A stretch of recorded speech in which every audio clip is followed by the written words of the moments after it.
जी, अगर किसी महान ज्ञानी से साईं का सामना करवा दे तो? आप वेद शास्त्र पढ़े जरूर है शास्त्री जी, लेकिन हम निर्गुण और निराकार भगवान में नहीं है, बल्कि सगुण और साकार भगवान में विश्वास करते हैं। यही तो आपकी भूल है। परमेश्वर निराकार है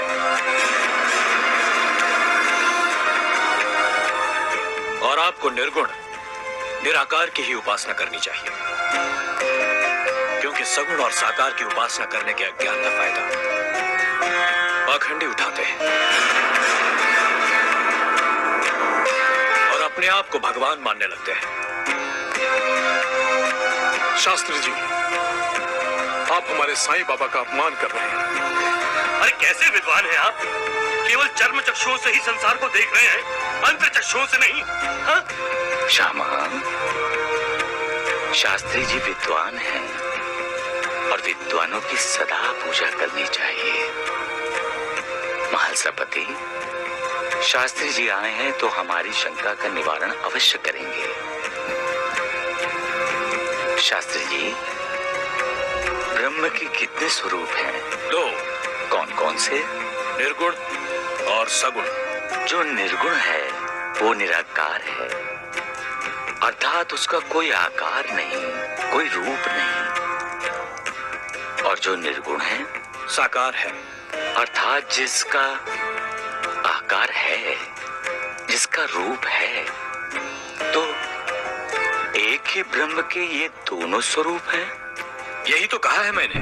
फिर भी कोई सगुण साकार की यानी मूर्ति की यानी भगवान के रूप की पूजा करता है और कोई निर्गुण निराकार की। इसमें नई बात कौन सी की आपने?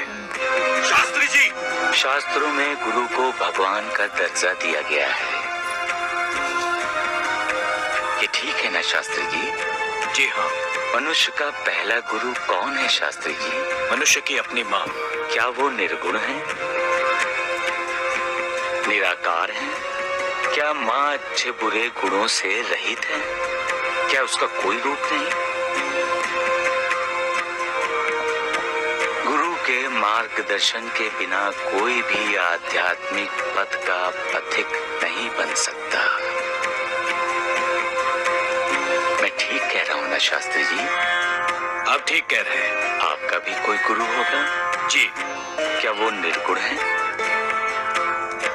निराकार है या बिना शक्ल के हैं? चुप क्यों है शास्त्री जी? जवाब दीजिए, दीजिए दीजिए। नहीं, मेरे भी गुरु हैं, सगुण साकार। शास्त्री जी, मनुष्य स्वयं आकार में है, उसके पास शरीर है, रूप है, इसलिए मनुष्य का आकार ईश्वर की उपासना करना स्वाभाविक ही है। भगवान का रूप सामने हो तो ध्यान केंद्रित हो जाता है, एक पहचान सी बन जाती है ना। जब तक सगुण ब्रह्म की उपासना न की जाए तब तक प्रेम और भक्ति में वृद्धि नहीं होती, और सगुण उपासना में जैसे जैसे अग्रसर हो जाता है वैसे वैसे उसमें ज्ञान की वृद्धि हो जाती है। उसके बाद निर्गुण ब्रह्म की ओर अग्रसर हो जाता है। इसलिए सगुण उपासना से ही श्री गणेश किया जाता है। अगर आप अपने मन की आंखों से देखेंगे तब आपको विश्वास होगा कि खुद साईं बाबा सगुण साकार भी है और निर्गुण निराकार भी। आपने मेरी आंखें खोल दी, मेरे अहंकार को मिटा दिया है।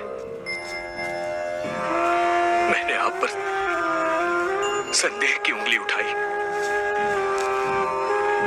मेरी इस दृष्टता को क्षमा कीजिए। मैं आपकी शरण में आया हूं, मेरा प्रणाम स्वीकार कीजिए, प्रणाम स्वीकार कीजिए।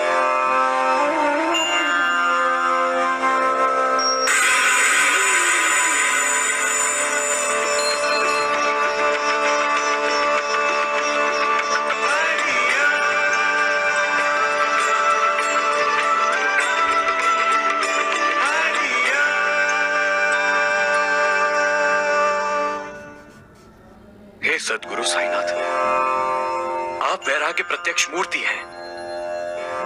आप अनन्य शरणागत भक्तों के आश्रय दाता हैं, उद्धारक हैं। आप ईश्वर का अवतार हैं। आप शरीरधारी होकर भी निर्गुण निराकार हैं। आप साक्षात सच्चित और आनंद है। अनंत कोटि ब्रह्मांड नायक राजाधिराज योगी राज पर ब्रह्म श्री सद्गुरु साईनाथ महाराज की